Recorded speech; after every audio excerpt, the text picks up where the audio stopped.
Rapaziada, bem verdade que a bola foi maltratada esses 90 minutos de Corinthians e Vasco, mas nós vamos comentar o que dá pra extrair de bom desse jogo. Puxa a vinheta.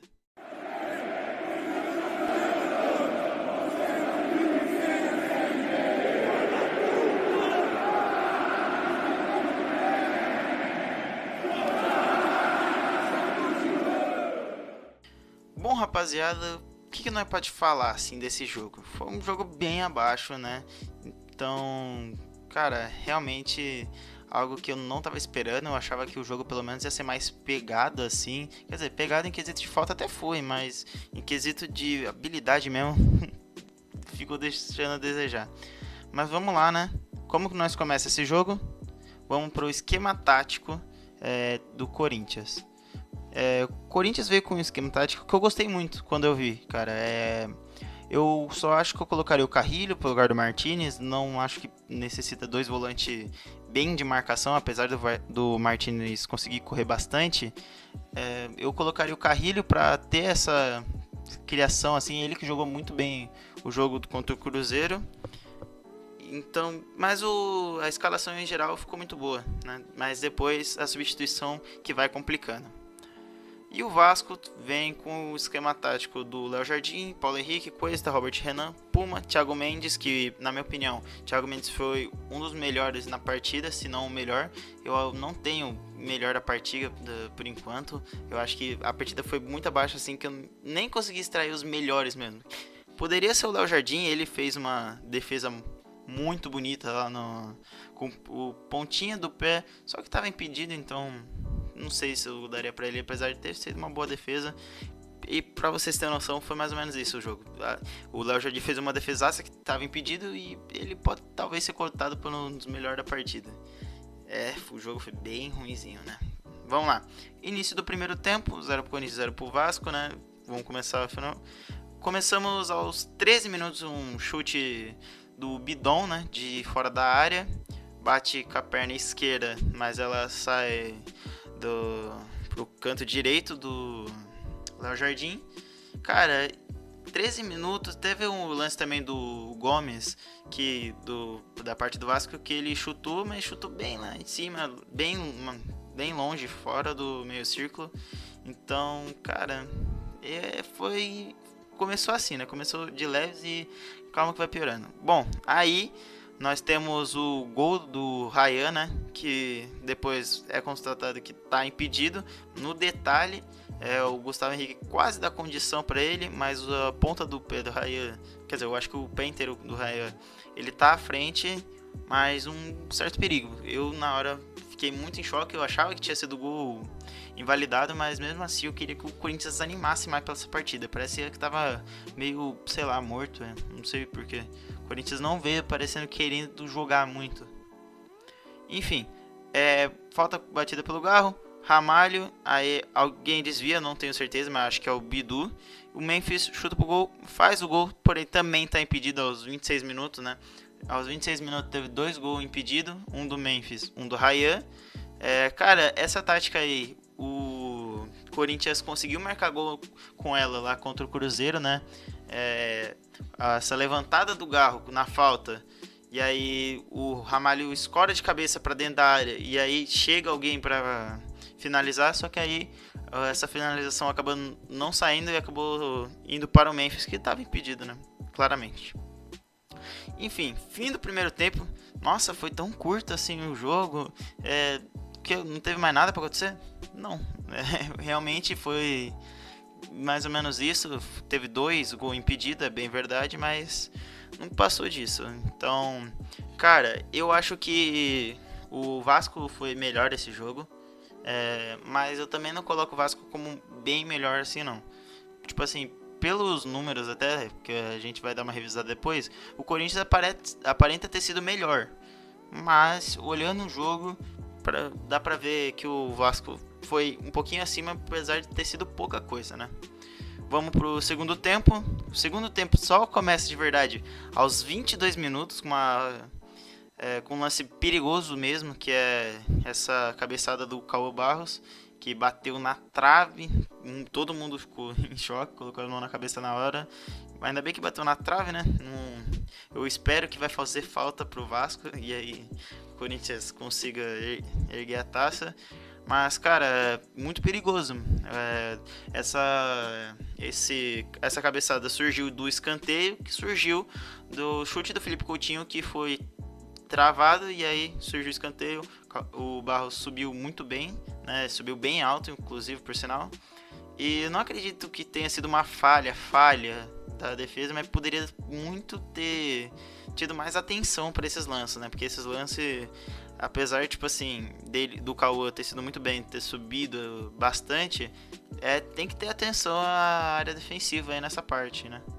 E aí o Hugo tava entregue também. Se fosse gol, pô, claramente cabeçada.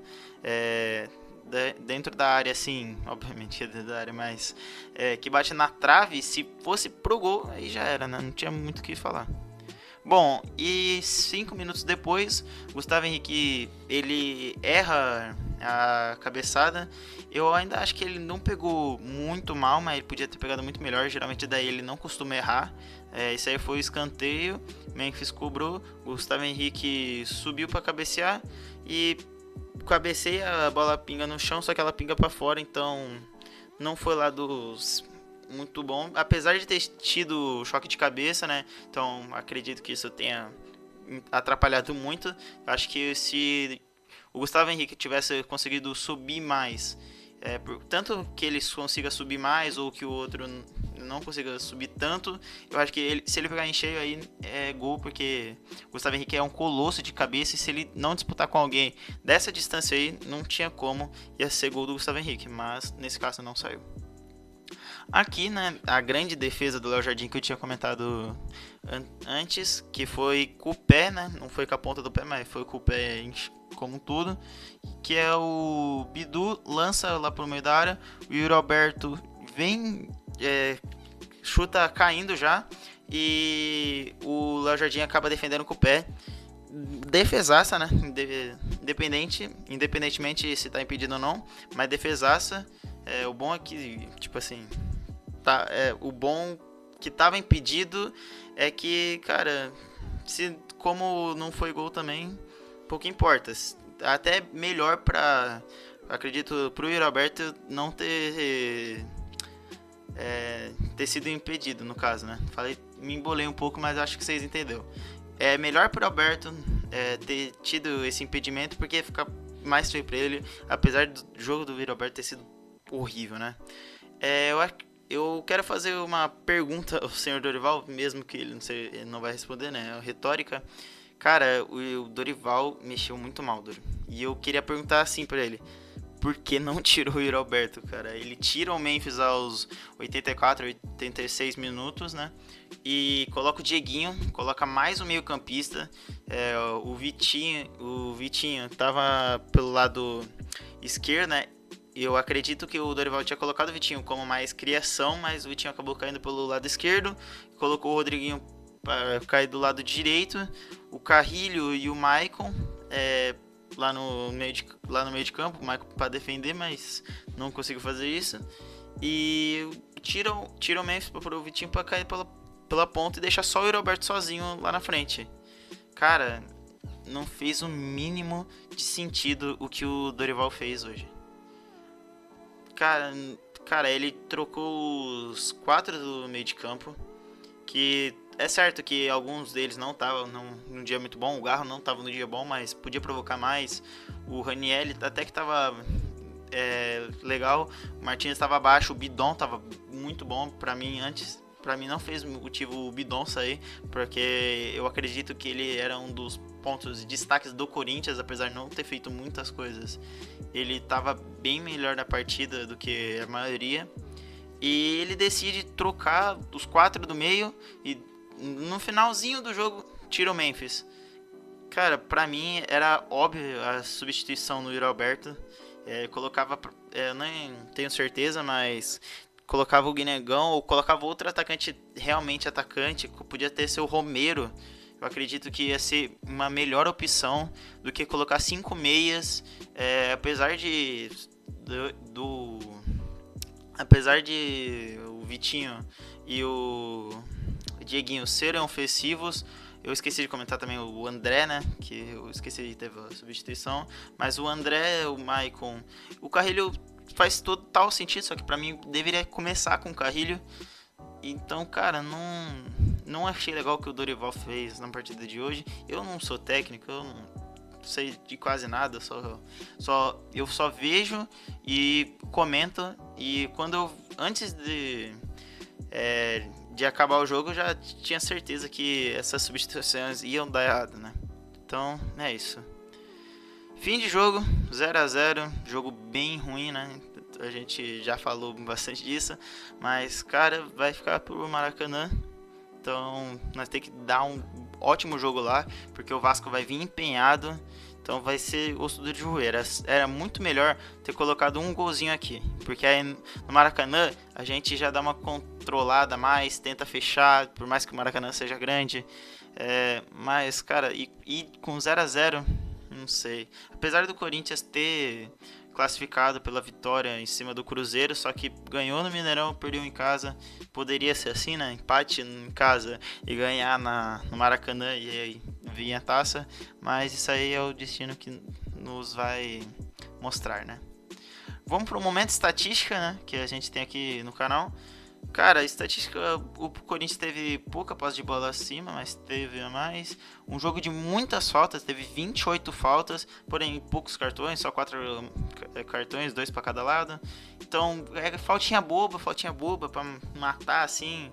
Teve algumas que chegaram mais firmes, que ganharam o cartão, mas em geral tudo muito... Os dois lados, eu acho que queriam muito parar o jogo assim toda hora, não queria deixar o outro atacar e acabou se tornando um jogo mais chato, que é a verdade, assim, o jogo foi mais entediante.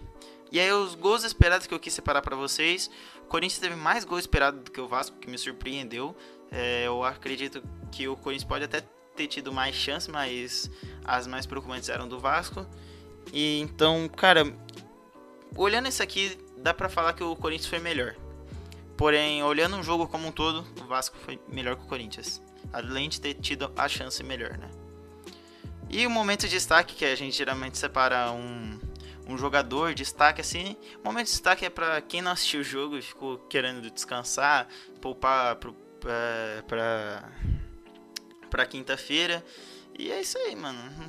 O momento de destaque foi desse cara aí que tá dormindo, né? Parabéns pra ele. No mais é isso, muito obrigado por ter assistido. Eu não consegui fazer o vídeo do Flamengo hoje. Queria comentar, mas acabou que não deu. Juntei o que eu tinha de tempo, assim, pesquisa pra fazer esse daqui. Porque eu não sou... É meio complicado fazer vídeo, né? Que eu só posso usar 15 minutos e aí eu faço a apresentação, eu monto a câmera básica, o microfone básico aqui, faço a edição e aí eu lanço, né? Então não consegui fazer o do Flamengo hoje, mas o do Corinthians tá aqui pra vocês. É isso, até a próxima. Falou e fui.